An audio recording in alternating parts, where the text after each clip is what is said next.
Friends, स्वागत है आपका आपके अपने यूट्यूब चैनल ओसीसी बाय विपुल सर में। दोस्तों, आज हम लोग पढ़ेंगे बीएससी सेकेंड ईयर के फिजिक्स के सेकेंड पेपर के मोस्ट इम्पोर्टेंट क्वेश्चन के पार्ट नंबर 5 में फैराडे लॉ को। बहुत ही इंपॉर्टेंट, आप लोग समझ चुके होंगे नाम से ही, फैराडेज लॉ, जो कि बार बार पूछा जाता है, लगभग हर साल पूछा जाता है। आप लोग जाकर के चेक करिएगा, एक साल का मैं यहाँ पे लिख दिया हूँ, 2013 में ये पूछा गया, जाकर के देख लीजिएगा। तो फैराडे लॉ क्या होता है और इलेक्ट्रोमैग्नेटिक इंडक्शन, ये भी पूछा जाता है कि जो फैराडे लॉ है वो इलेक्ट्रोमैग्नेटिक इंडक्शन वाला कौन सा लॉ है, उसके बारे में पूछा जाता है। यानी फैराडे लॉ में इलेक्ट्रोमैग्नेटिक इंडक्शन वाला फैराडे का लॉ आपसे पूछा जाता है। तो इसमें आप लोग कैसे लिखेंगे आंसर को, ध्यान से सुनिएगा। There are two important laws of Faraday's electromagnetic induction. इसमें आप देखेंगे इलेक्ट्रोमैग्नेटिक इंडक्शन की अगर हम लोग बात करें, इलेक्ट्रोमैग्नेटिक इंडक्शन, तो इसमें जनरली दो लॉ होते हैं, एक लॉ नहीं होता है, जनरली दो लॉ होता है इलेक्ट्रोमैग्नेटिक इंडक्शन का। तो दोनों के बारे में आपको एग्जाम में डिस्कस करना पड़ेगा, अगर आपसे पूछा जाता है या फिर आ जाता है आपके एग्जाम में। तो वो दोनों लॉ कौन कौन से होंगे, तो पहले लॉ का नाम होगा, अब इसमें से फर्स्ट लॉ को देखते हैं, फैराडेज फर्स्ट लॉ। तो फर्स्ट लॉ में आप लोग क्या लिखेंगे, it state that the whenever, देखिए ये जो फर्स्ट लॉ है क्या बताता है, ध्यान से सुनिएगा, नहीं तो फिर आप लोग कंफ्यूज हो जाएंगे। It state that the whenever a conductor is placed in varying magnetic field. धीरे हम लोग समझते चलते हैं, पढ़ते चलते हैं। ये फर्स्ट लॉ बता रहा है फैराडे का कि अगर ऐसा हो, व्हेनेवर मीन्स जब कभी भी ऐसा हो कि एक कंडक्टर हो, और उस कंडक्टर का मतलब समझिए एक वायर, एक ऐसा वायर जिसमें करंट फ्लो होता है, जैसे कॉपर वायर, ठीक है। तो एक कंडक्टर हो और वो इज प्लेस्ड का मतलब रखा हुआ हो, कहाँ पर प्लेस्ड हो, इन वेरिंग मैग्नेटिक फील्ड, एक ऐसे मैग्नेटिक फील्ड में रखा हुआ हो एक वायर, एक कंडक्टर जो वेरी करती है, एक ऐसी मैग्नेटिक फील्ड जो वेरी करती है। वेरी का मतलब है कि बदलती रहती है, कभी कुछ है तो कभी कुछ है, कभी कुछ है कभी कुछ है, मतलब एक जैसी नहीं रहती, हमेशा बदलती रहती है, बहुत बदलू है, ठीक है, बदलती रहती है।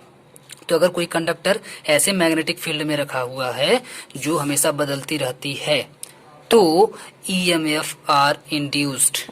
तो ऐसे केस में क्योंकि मैग्नेटिक फील्ड बार बार बदल जा रही है, वेरी कर रही है, जिसकी वजह से जो वहाँ पर लगने वाला इलेक्ट्रोमोटिव फोर्स होगा वो भी इंड्यूस्ड हो जाएगा, वो भी इसके संपर्क में आते ही इंड्यूस्ड यानी कि बदल जाएगा, ठीक है, इससे प्रभावित हो जाएगा। Which is known as induced EMF, जिसको हम लोग किसके नाम से जानेंगे, जिसको हम लोग जानेंगे induced, which is known as induced EMF, induced electromotive force के नाम से जिसको हम लोग जानते हैं। एक बार फिर से सुनिएगा, अगर कोई कंडक्टर ऐसे मैग्नेटिक फील्ड के संपर्क में रखा हुआ है जो बार बार वेरी करती है यानी कि बदलती रहती है, तो वहां पर लगने वाला जो इलेक्ट्रोमोटिव फोर्स होगा वो भी इंड्यूस्ड हो जाएगा, जिसे हम लोग इंड्यूस्ड इलेक्ट्रोमोटिव फोर्स कहेंगे, which is known as induced electromotive force.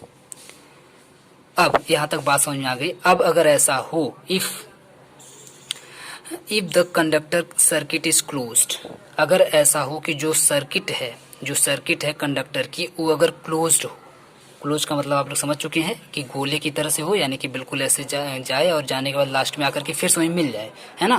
Close का मतलब होता है कि यहाँ से मान लीजिए शुरू हुई, ऐसे जा रही है, ऐसे जाते जाते फिर जाके मिल जाए।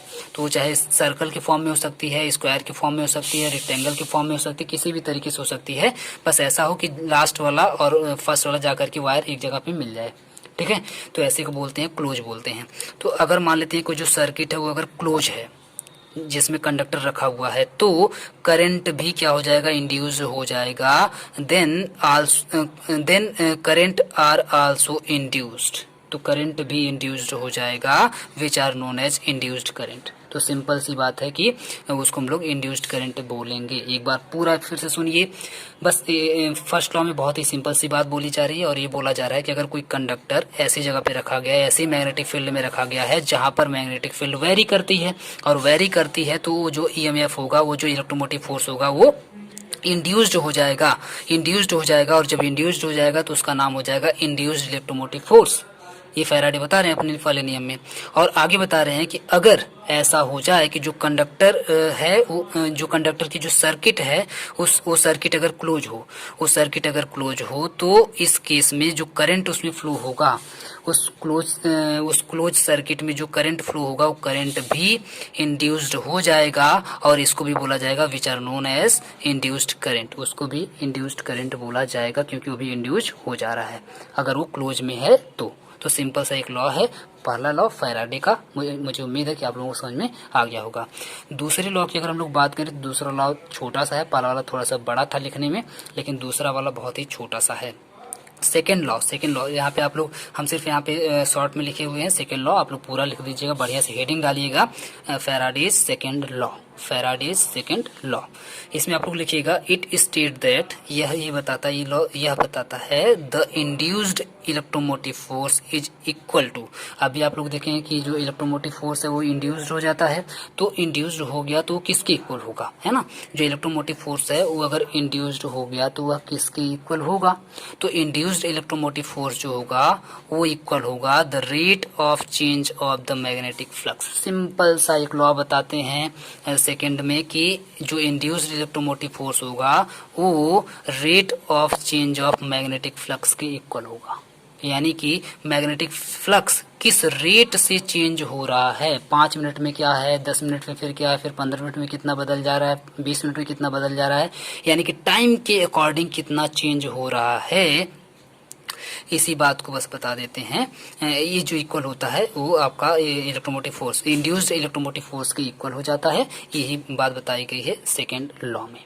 एक बार फिर से सुनिएगा, सेकेंड लॉ सिर्फ इतना सा बताता है कि जो इंड्यूस्ड इलेक्ट्रोमोटिव फोर्स होगा वो इक्वल होगा rate of change of magnetic flux के, यानी कि मैग्नेटिक फ्लक्स टाइम के अकॉर्डिंग कितना चेंज हो रहा है उसी के इक्वल होगा इंड्यूस्ड इलेक्ट्रोमोटिव फोर्स। बस सिंपल सी बात है। तो इक्वल टू हो जाएगा आपका, यानी कि इंड्यूस्ड इलेक्ट्रोमोटिव, ई का मतलब है इंड्यूस्ड इलेक्ट्रोमोटिव फोर्स, तो ई इक्वल टू हो जाएगा आपका यहाँ पे माइनस डी फाई अपॉन में डी टी। डी फाई का मतलब है कि मैग्नेटिक फ्लक्स, डी फाई का मतलब है मैग्नेटिक फ्लक्स, और अपॉन में डी टी का मतलब है टाइम के अकॉर्डिंग जो चेंज हो रहा है, रेट ऑफ चेंज, ठीक है। तो माइनस डी फाई अपॉन में डी टी हो जाएगा इक्वल टू।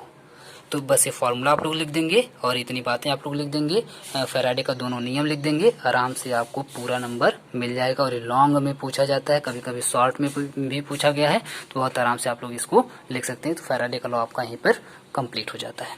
तो उम्मीद करते हैं दोनों कॉन्सेप्ट आपको क्लियर हुआ होगा, दोनों बातें आपको समझ में आई होंगी। डिस्क्रिप्शन में आपको पीडीएफ दिया गया, डाउनलोड करिए, मजे से लिखिए, मजे से पढ़िए। कोई दिक्कत हो तो बिल्कुल आप लोग हमको कमेंट में पूछ सकते हैं, या फिर मेरा मोबाइल नंबर आपको डिस्क्रिप्शन में दिया हुआ है, आप लोग जाकर के वहाँ से हमको व्हाट्सएप कर सकते हैं। कॉल मत करिएगा, व्हाट्सएप करिएगा, ठीक है। पूरा वीडियो देखने के लिए बहुत बहुत धन्यवाद है।